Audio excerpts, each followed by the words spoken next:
Good morning, good afternoon, and good evening, depending with where you are watching us from. Yes, welcome to Couples Will Show. This is where we write down our love when we are alive, for we don't want our love stories to be read when we are 6 feet under. Neither do we want our love stories to be read when we are gone. And that is why every Friday at 9:45 p.m. we gather here and we come to discuss matters concerning marriages. Yes, I bring you couples who come to share their journey with us, and also experts who come to tackle different topics concerning how we can build our marriages. And tonight we are going to have a wonderful time, because I am having an amazing couple. They have traveled all the way from Kibwezi to come and share their love story with us. And I can assure you,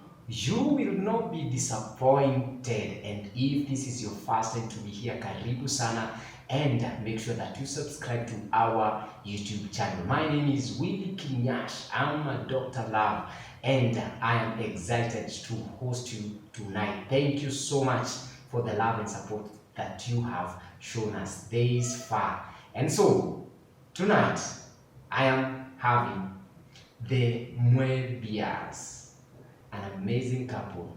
You will love them. Hey! Yes, sir. Karibuni sana. Asante sana. Good to have you here. Thank you. Habari ya Kibwezi? Kibwezi tu wazima. Jua kiasi. Joto kiasi. But we are doing fine. We are managing. The grace of God is sufficient. Wow. Yes. Thank you so much. I'm glad to have you here. Yeah. And thank you for honoring the invitation. I got referred to you by a friend of mine, whom, she sees you as her role model. Okay. Na akaniambia, why can't you have this couple? And here you are. Wow. Karibuni sana. Thank I you. understand you also pastors in Kibwezi, so kindly you can say hi to our viewers, and you can introduce yourself to them so that I can be able to know who I'm having this beautiful night. Karibuni sana. Thanks, Willie Kinyash. We appreciate. Good evening, the viewers. We are privileged to be here. Karo Mwebia. Yeah. Mwebia. We live in Kibwezi. We are born and brought up in Meru, because I know along the talk you hear that tongue is not in line with Kibwezi. Yeah. So ndio tupige msasa hayo maswali. Sisi ni wazaliwa wa Chuka, Tharaka Nithi County, lakini Mungu akatutuma Kibwezi. Reverend Mwebia Nyaga, Kibwezi Full Gospel Church. You will write in Kibwezi town, along Kibwezi Kitui Road, right on the road. There we are ministering the gospel of Christ to the flock of God by the grace of God. We say it is first where there is no war, although nimetangulia. Naomba nimpishe mwenzangu aweze kujitaja. Hi viewers, my name is Karo Mwebias. I'm born again. I thank God for giving us this opportunity to be here, and even also to share with our dear ones about marriage, love. We believe that God is here and He's going to take us through. Welcome. Wow, thank you so much for coming. Thank you. We are honored to have you here. It's our I pleasure. know you were busy people, but you decided lazima tukuje and sign our love with. Sure. Yes, so karibuni sana. Asante. Yes, hao ndio wageni wangu, and we are coming to you live from Maxland Hotel in Juja. Maxland Hotel is located at Juja City Mall, and as always, I always tell you, this is the place to be. It is home away from home. Sure. You know, their rooms, their food, their swimming pool, everything here, it is super perfect. When you are around Thika Road, this is the place to be. So, tembea Maxland na utafurahia. So, karibuni sana. Thank you. Direct to the reason why you are here. Yes. Hii safari ilianzia wapi? Tuanzie na Karo. Ilianzia mbali kidogo. Yeah, that's why we are here. With the grace of God. Yes. Tulianza 2003. 2003. Hiyo ndio time tuliona we can make something out of our lives. though tulianza na mapema, yani tulijua na mapema kidogo. Yeah, because we were in the same Sunday school. Tumetoka from the same village. Tulikuwa under the same Sunday school teacher. Wow. So we know each other. Hata shule mmesomea pamoja? No, hapana, tukusomea pamoja. Yeah, tulikuwa under the same Sunday school teacher. So tunajuana vizuri sana tena. We are from the same village. Okay. Yes. Now. Rev. Yes, sir. Sasa ilifikia wapi? Ndio nimesikia umesoma Sunday school? Yes. I believe kulikuwa na wasana wengine kwa wengi. Tulienda in the same Sunday school. That's true. Our parents were in the same church, so we definitely were there. And for your information, that is Siamakie PCEA in Chuka. Siamakie. Yes, them days. But she was quite small. So yeye alikuwa mtoto tu. Hapo tuweke laini. Umefanya kazi. Yeye alikuwa mtoto. So kuna kazi umefanya. Lakini alikuwa anaimba sana, alipenda kuimba sana. Church choir. Yeah. I was also in the church choir. I was not a very good vocalist or dancer, but I was there because again I was very active in Sunday school. I loved any activity called church activity, whether it's brigade, whether it is choir, as long as it is a church thing. Yes, I am there. Wow. Lakini ingawaje tutafika hapo, when we grew a little, wakajua vocals ni nini, walinifukuza kwa choir. Wakasema ninaharibu. So that is where we were. And another strange thing is I didn't know her. And she didn't know me because she was quite small. I knew the sister, the bigger sister, the firstborn. She's late. But I didn't know her. It is way later we realized we were in the same Sunday school. And how it happened, I took her home. And then my elder sister, she was teaching us Sunday school back then. Now when we went home now in courtship, and she saw her not like the fiancé to the brother. Yeye alimuona na picha ya Sunday school. Akasema we, aka katoto nikasomesha Sunday school. Aya. So we are like, na si ulinisomesha Sunday school? Ananiambia hapana hata huyu. So we started discussing and we realized most of the events we were all there. An example, my elder sister's pre-wedding, tulienda kama Sunday school, we presented a song and we had a gift. And the gift was interesting.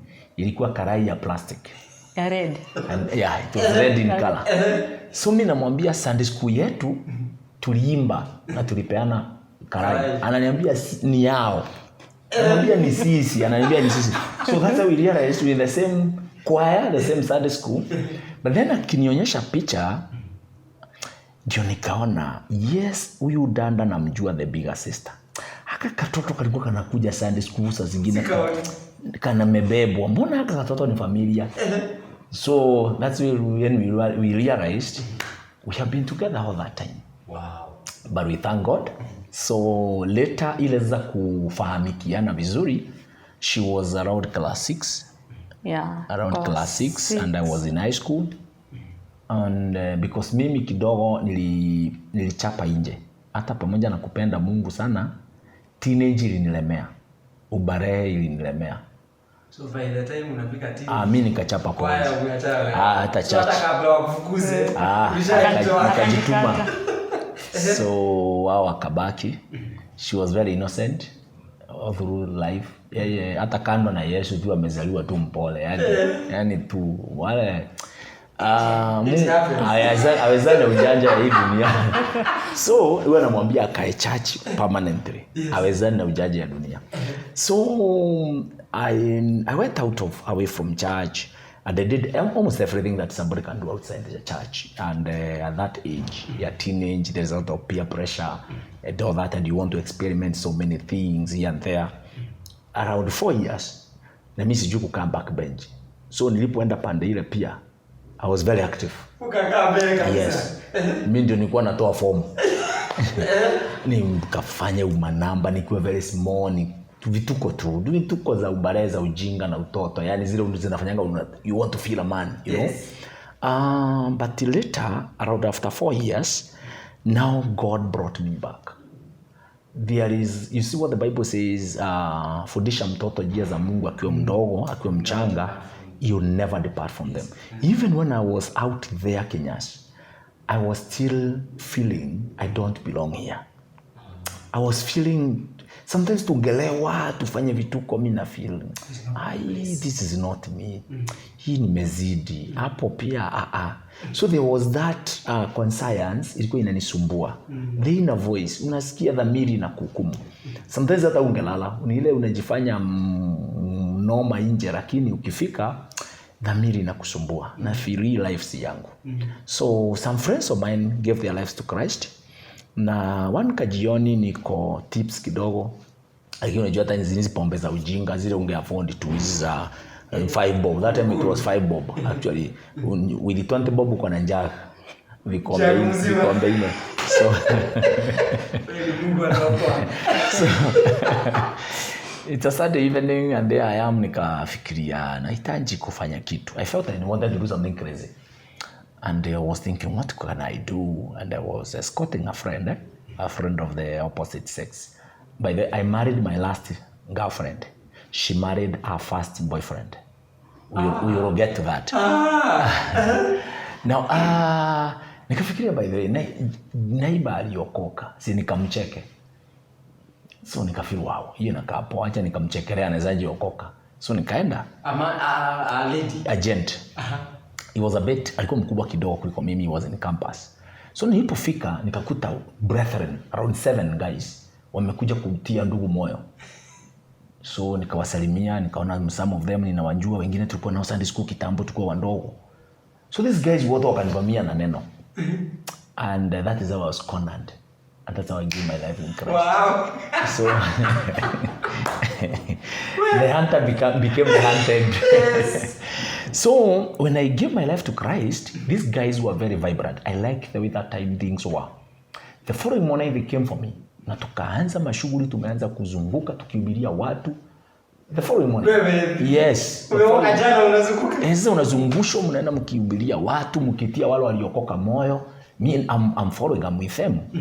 The whole day. Now, nikaona this thing, I think sasa hii ndio inauza what I was feeling I wanted. Now with this brother, we became very good friends. We became partners in evangelism. We started evangelizing in my village. Now one day, tunakutana na wanafunzi wa primary wanatoka shule. Lunch wanarudi shule. Afternoon, you know, kule ushago wale wamesomea polling station kama sisi. Lunch mlikuwa mnaenda asubuhi, saa 6 mnakimbia nyumbani lunch, then mnarudi tena, then jioni na sasa umebeba manji na nini, hiyo ndo ufagio what polling station, alawa hiyo maisha ya polling station. Sasa we stopped them kwa karibu na gate because time was still there. Tukaanza kuambia you know about Christ, you know about Jesus, you know about salvation. Tumehubiria. Then tukauliza nani angetaka kuokoka? A very small girl, very innocent. Yani moyo safi, katoto, yani kana kama malaika kametoka mbinguni, enjoy incarnate. Kakatokea mbele kakatuambia, mimi nimeokoka, niliokoka last year wakati wa there's something many know, it's very famous in this country, it was called the Rakanidi Mission. They evangelized the whole of the county, the whole of the district that time. Niliokoka wakati wa the Rakanidi Mission. Sasa kile ningewaomba mniombe nisimame na mnitie moyo. You know, it melted my heart. Wow. Katoto kandogo hivi kamependa Yesu hivi vyote. Yani it was ageric, you know. Tukakaombea na tukaenda na tukamweleza mahali church iko. That time I had shifted from PCA because this brethren were full gospel, nika-join full gospel na tukafungua full gospel in the village, in our market. Tumekodisha kaduka kadogo tu, ilikuwa shop moja imegawanywa katikati kama saloon. Sasa tuko kwa wako kamoja, you know, and that's why we were doing the service. So after a week nikaona kale katoto kameingia na kakakuwa very active in church and Ako katoto. So hapo ndio tulifahamikiana vizuri. We were there together. She was very active in church. Alikuwa anajua kucheza drum sana. Yes. Inapigwa na mic. Sana ile ya maina. Exactly. So there she was, anacheza drum. Personally, I was interpreting in the church, and I was also a preacher. Even na deacon pia. Usisahau. Uko deacon? I grew very fast in faith. By the way, nilikomaa kiroho haraka. Wale walinihubiria injili isipokuwa mmoja, nikaanza kuwafundisha neno. Wow. And I later pastored all of them. Wale walinifundisha, wale walinihubiria. But I thank God one of them is a reverend now. Wow. Yeah, later he became a pastor also. So mimi Mungu alinijalia nilikomaa very fast. Among my peers, nirudi kuwalea. Hata wale waliokoka mbele yangu, hata wale walihubiria wokovu. So within a very short time, kwa sababu ya that evangelism, sasa tukienda kuhubiri with this brother, wale watu tunahubiria, they don't know another preacher. Ni sisi. Yeah. So any question, any challenge, we have to pray for them, we have to do counseling. I want you to kuna a few months, weeks in salvation. Wao kile wanajua wewe ndio umewaletea Yesu kwa ngoma. So inakufanya grow fast. I think challenges make us grow very fast. Very true. So na sisi we were very aggressive kwa evangelism. Now because it's a young church, where else do you get leaders? So sisi with this brother they throw hapo kama deacons. Either one, Let me bring Carol in. Yes. Carol, umekuja. Now. For class 6. Did you see this guy? Of course. Uh-huh. Lakini I was very young. So kiroho ilikuwa njoo kiasi. So sikuwa na connect sana pande nyingine. Yes. Yeah. So ilifikia wapi ndio sasa mkasema kuna kitu tunaweza. So what happened? Mimi nilishika njia yangu na akashika yake, akaenda college. Na mimi nikaenda za kwangu. So kila mtu akashika line yake ya life. Tukakaa. Then later alikuwa anataka kuoa. So mimi nikamsaidia sana because we were also great friends. So he shared with me that he want to get married. So mimi unajua alikuwa mabig boys kwa wokovu. Unajua of course kuna vile tu mkiokoka mnaonaanga yenyewe hawa watu wako level tofauti. So sisi tulikuanga na hapa chini kidogo. Lakini wao walikuwa mabig boys kwa wokovu. So alikuwa ameniambia kuwa angetaka kuoa. So cause I was very prayerful, nilimpenda kwa huduma. So na mimi nikajitolea nikasema kuwa nitamsaidia kwa maombi apate mchumba. Cause mimi hata sikuwa kwa hizo yani. Sawa. So you praying for him apate mchumba. Yeah, I was praying for him apate mchumba. So nikamuombea. Little did I know that. Kumbe tunaomba apate mbali. Na jibu liko wapi? Hapa. That is what happened. Nilikuwa namsaidia sana kuombea mchumba. Kumbe Mungu aliona kumbe mchumba yuko pale. Of course alipata. Aliomba nikapata. Alipata. So alipata? And then nikajua kuwa amepata. You said you married your last girlfriend and she married first boyfriend. Yeah. We were very good. Huyu anakuja unamuombea. Ulienda aje, alienda wapi? Atatuelezea what happened. What happened, Kinyash? In between here there is a number of years. Kwa sababu sasa unaona tumekutana niko form 3 ako class 6. Within that period ako class 7 niko form 4. Nimemaliza form 4. Tuko church. So after that ndio mimi wa college, then I feel I need to get married kwa sababu sasa nataka kuingia kwa huduma. I also need a wife. And she was among my very close friends. So nikamwambia anisaidie kuomba, kuna kitu kinanisumbua. I have a burden. I want to get married. Na unajua sasa sisi ni wale lazima Mungu aongee. When ulikuwa how old? I was 20, nilikuwa nimefika 25. I think it was a little earlier because we married at 26 and we had dated for our courtship was about 2 years. Yeah, 2 years. So by the time nafanya hizi vituko nyingi za kutafuta niko 21, 22, 23. Because nilitafuta sana. By then nilitafuta I fear that. Kutafuta mke si rahisi. See, it's not a joke. That's one of the decisions and choices that I fear the most in life. There's a time I made fun with her nikamwambia, I don't fear losing you as much as I fear looking for a wife. So for that reason, I rather have you permanently. Yes. That's scary. It intimidated me permanently. It gave me a phobia. Because sasa sisi ni wale uwezi wa kama Mungu hajaongea. You know? Sasa naye Mungu unajua anapenda kunyamaza. Especially when it's critical. Yes. He takes it like a hobby kunyamaza. Na wewe hapa unasikia you need mtu. So I shared with her after sharing with a few friends because she was very close to me. We used to share a lot. I used to teach her the word. We would sit down and do Bible studies for a long time kwao nyumbani with another brother. Sorry, by this time ashamaliza sasa. Now ndio nasema hapa katikati kuna miaka twingi tu. Now that time nikamwambia mimi nataka kuoa. So nisaidie kuomba. I needed the guidance ya Mungu. And because I was in college in Nyanza, my first college, I was in Nyanza. And Mungu akakuja. According to me. Nikapata. Kwanza kuna mmoja niliona wangu.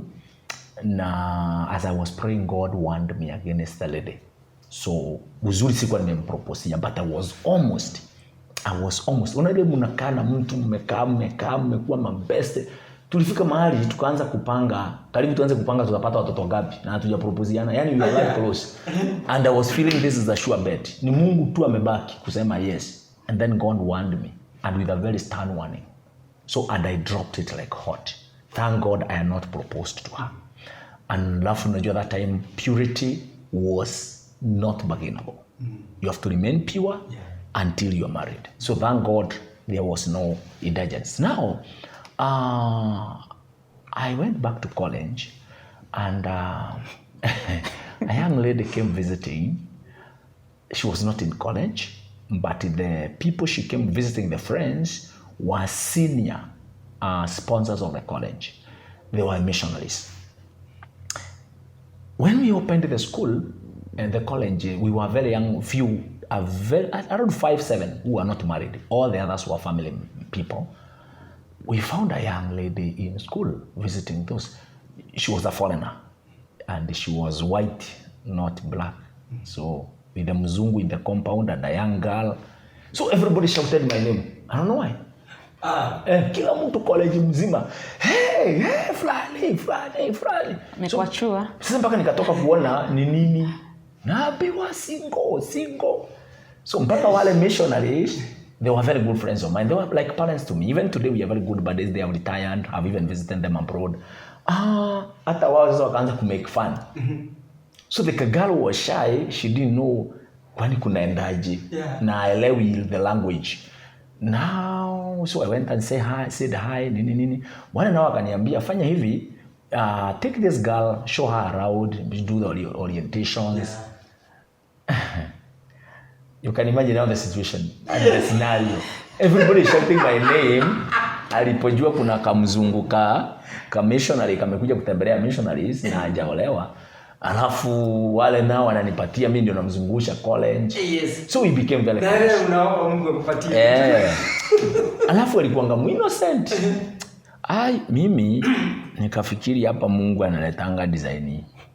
Slowly by slowly we got so close, attracted to each other, and I proposed to her. Na akakubali. So we started courting. So I went to home and told her, you know what? Mungu alikuja. We really thanked God. Yes. She is here. Nikatoka kwa magoti. Nikamtoa kwa magoti sasa tusifu. Tushukuru yani. Maombi sasa ni sifa. Sasa shukuru. Chapa drum. Kaenda kakiendanga. Tusifu. Mungu ashakuja. So the courtship went on. She's communicated with the parents. They were okay. They, the preliminaries were done. Alafu unajeza wale hawana protocol mingi kama hizi zetu. So the thing that is there is that I liked the way also she was ni wale watu very very reserved na pia alipenda Mungu sana. So we still remained pure and we were still praying for the relationship. But every time I want to pray for the relationship, na feel kuna kitu hakiko sawa. Alafu Mungu ananikwaza. You know what you want, and then God is like, ni kama una force issues na Mungu. Sijui kama umeweka kukwazwa na Mungu. Mungu ananikwaza. Kwa sababu hii story Mungu mbona achangamki? So tukaendelea for some time, I even don't remember for how long. And yakarudi kwao, we communicated, and that time ni barua. Unachora, unaituma Europe, unangoja, anatuma. You can imagine sasa unapokea hiyo barua na muhuri wa Europe. Yes. Unaipokea, moyo una melt. I and some of them others zilienda wapi. Sijui kama ni alificha ama. Siko kwa nyumba bado. Sasa there we were, but after some time mimi nikafeel hii kitu hapana. Something is not right. Then I talked to God. Nikamwambia Mungu, kama kabisa hii kitu ni yako, show me a sign. Na kama si yako, again, show me the way. Na nikasema, I don't want to break her heart. Singetaka kuvuja moyo wa huyu binti. Ametoka all the way, amekuja kuvunjua moyo Kenya. Sasa, alafu tena ni pastor. Yes. Nikamwambia Mungu, hata huyu ni mtoto wako. Hivyo unanisukuma msukume. From nowhere, she talked to me. Akaniambia, and I feel we create time and fast and pray for our relationship. We fasted for 10 days. And in those 10 days, akaniambia kile Mungu amemwongelesha angetaka tuonane one-on-one. So they flew into the country, to cut the long story short, with the brother, tukakutana. Akaniambia, Mungu amemwongelesha. Na nikamwambia hata mimi Mungu ameniongelesha, lakini tunaanza na wewe. Wewe ndio umetoka mbali. Mwenye amekuja ni analetanga habari. Exactly. So akaniambia amepea Mungu conditions. One, I accept what she's going to tell me. If I don't, yeye atajisalimisha. Two, I don't remember what was the other thing. Ndiye akaniambia yeye ana feel Mungu akimguide, we are not meant for each other. Nikamwambia hata mimi, that is the exact word God gave me. So the question is, how do we end this? Akaniambia ashaambia babake, lakini ana shida ataambia babake it's over. Mimi nikamwambia kuna mtu nimeambia kwa wazazi. Nikamwambia kwetu watusemangi kwa wazazi kienyeji hivyo. Yes, akaniambia ile siku alisema yes. Alipigia babake akamwambia nimesema yes. Akapigia mbrother akamwambia nimesema yes. So that time they have come with the brother, there they are. Now, how do we break this? We came up with a plan. Condition number 1, we will be friends forever. That's the condition for the two of us. 2, whoever will get into our lives, tutamwambia there was we. And if possible, we make sure they get to know each other. And we prayed. Tukaombeana, tukashikana mikono. We prayed. The two of us, the brother was sitting somewhere with the friend a few meters away. After that, tukalia, then tukaacha. To this day, we are good friends. Coincidentally, we are more friends with the husband than her. Hata sahi, I think we have talked a few hours ago.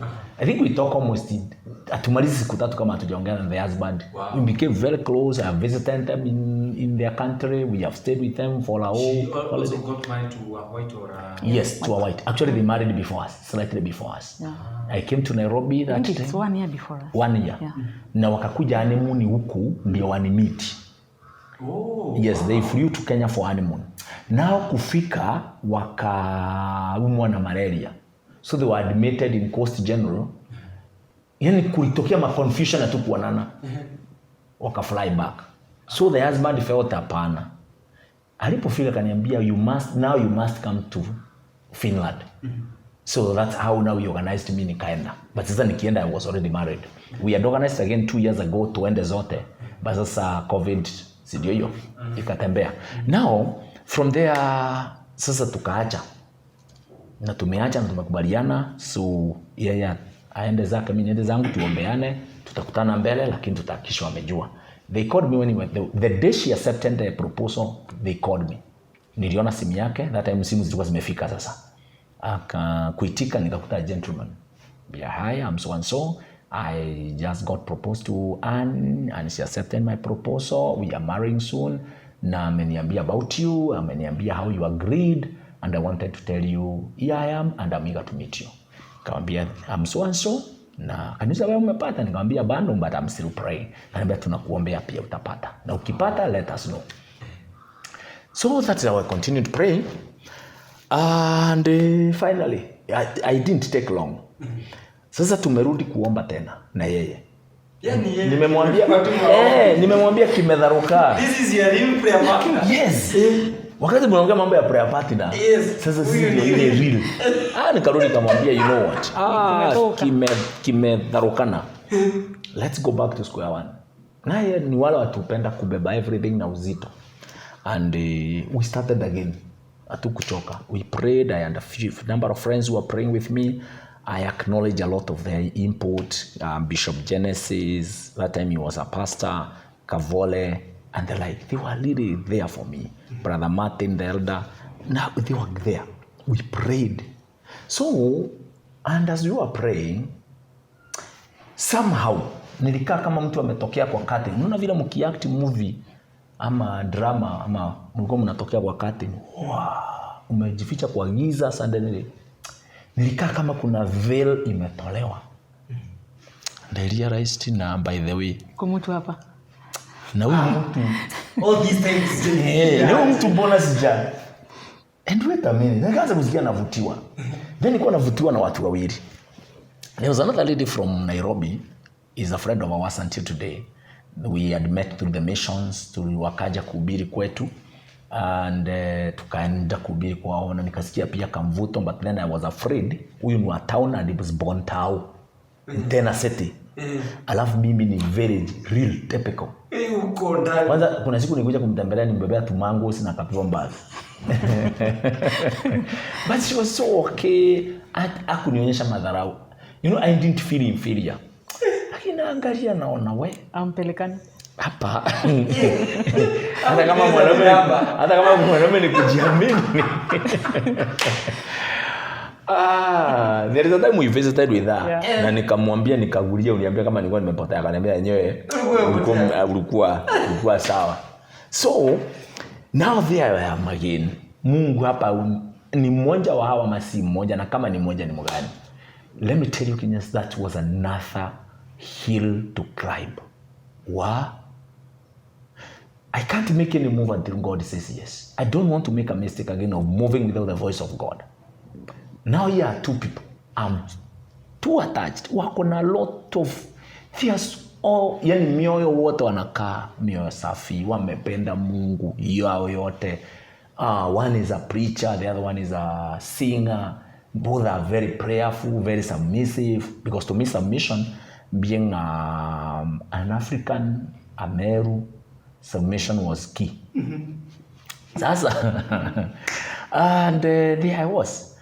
Now one time, allow me to share this for maybe a young person who maybe, this maybe kuna wengine pia hawajafika na they are wondering, how do I manage? I went to a prayer center, specifically now mukiamuliwe, kieleweke. Na nikaambia Mungu hiki sasa ni kieleweke. Sitoki huku bila mchumba. Nikaenda prayer center, ilikuwa inaitwa Ebenezer Prayer Center. Iko somewhere, I don't know whether it's still there, around Chuka University, hapo nyuma. That time hiyo ndio, hapo imetulea sana. When I went there, I fasted the first day, the second day, the third day. I love sisi ile fasting ya wakati wetu ni ile you can take nothing except water. Na hata hiyo maji ni 1 glass in the morning, 1 glass in the evening, or 1 glass a day.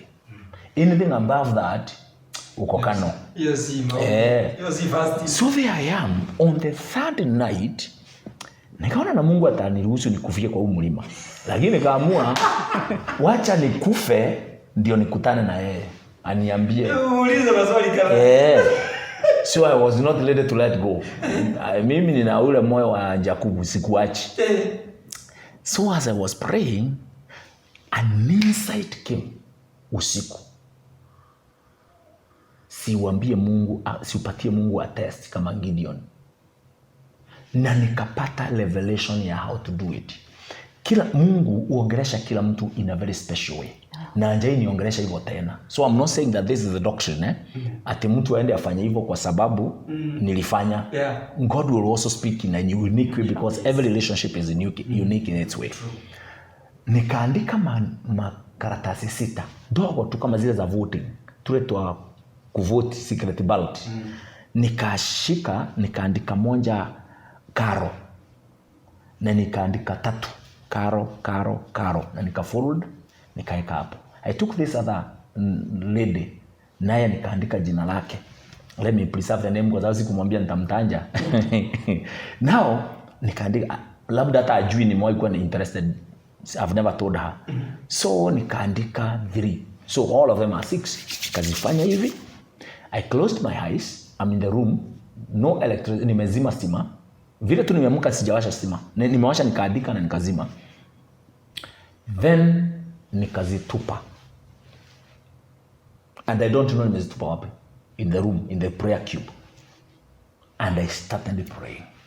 Na nikasema Mungu, with my eyes closed and darkness and in prayer, I want to pick one name 3 consecutive times without picking another. Na hata kama nitamaliza mwezi hapo, even if it means going inch by inch in that room. So I prayed for some time, nikasikia nimeshika karatasi. Nikafungua macho, nikaenda karibu na mwangaza wa nje. Nisiwashe hii nisije nikakuwa tempted kuangalia hizo zingine ziko wapi. Kuandisha, nikaona ni Karo. Nikaweka. 2 more to go. I continued to pray in the darkness and with my eyes closed. Nimepiga magoti sasa, natembea huko kama like somebody who is anatafuta mlango wa kutoka.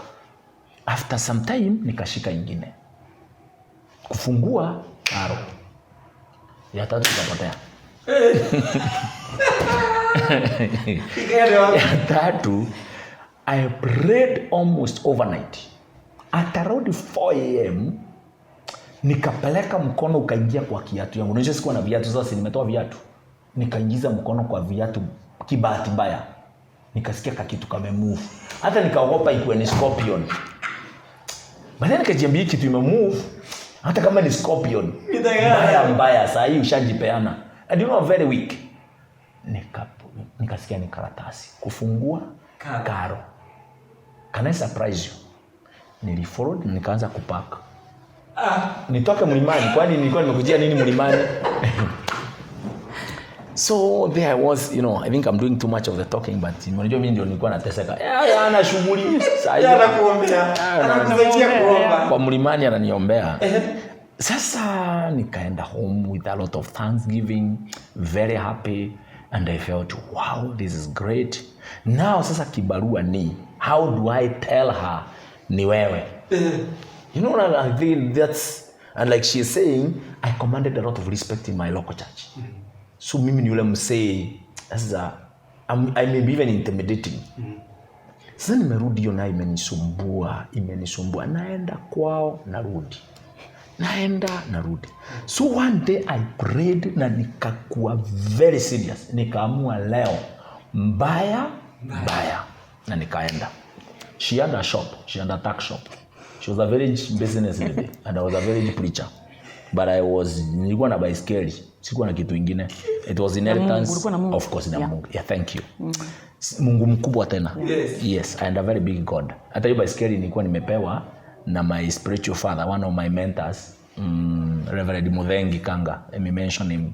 He's a great man. I respect him. I honor him. That family to me, wow. They stood with me that time a lot. So nimepiga kabaiskeli mpaka huko. Kufika, tumechapa story hapo nje, kulikuwa na kiti. Akaniambia by the way jana nimeota. Nasikia hiyo inakaa interesting. Ananiambia nimeota umekuja na umevaa hivi umevaa. Ukaniambia unataka kunioa. So unajua we are very free kwa sababu according to her there has never been interest between us. Ananiambia imagine nimeota umekuja ukaniambia unataka kunioa. Na kuambia nilisikia ulimi imekauka mara moja. Mate ikaisha kwa mdomo, maji kajaa kwa tumbo. ile ushamba nilikuwa nayo kaputi, nikamwambia nilikuwa na haraka.